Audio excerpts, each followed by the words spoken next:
शरद पवारांच्या राष्ट्रवादीचे आमदार संदीप क्षीरसागर यांनी अजित पवारांची भेट घेतलेली आहे। जुन्नर बाजार समितीत दोन नेत्यांमध्ये चर्चा झाली। या भेटीची जोरदार राजकीय चर्चा सुरू झाली आहे। सरपंच त्या प्रकरणात संदीप क्षीरसागर यांनी आक्रमक भूमिका घेतली होती।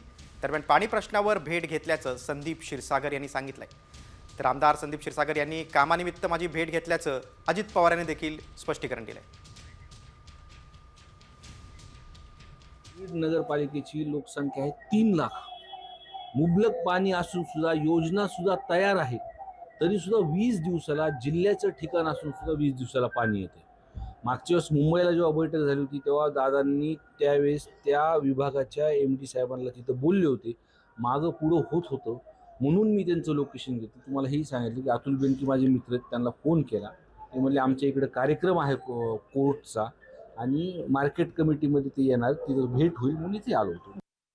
राज्याचे पदाधिकारी झाले, म्हणजे मुख्यमंत्री देवेंद्रजी आहे ते राज्याचे, एकनाथराव शिंदे असतील, मी असेल, आणि राज्याचे उपमुख्यमंत्री आहेत। मी बीडचा पालकमंत्री आहे आणि पुणे जिल्ह्याचा पालकमंत्री आहे। तर जेव्हा बीडचा पालकमंत्री या नात्याने त्यांच्या शहरामध्ये आज 21 दिवसांनी पाणी पुरवठा आहे आणि एका जिल्ह्याच्या ठिकाणी शहरामध्ये 21 दिवसांनी पाणी पुरवठा होतो ते काही योग्य नाही, म्हणून ते तक्रार करत होते की उभा ह्याच्यातनं काहीतरी मार्ग काढा, त्याकरता ते भेटायला आले होते, ह्याच्यापेक्षा दुसरं काही नाही।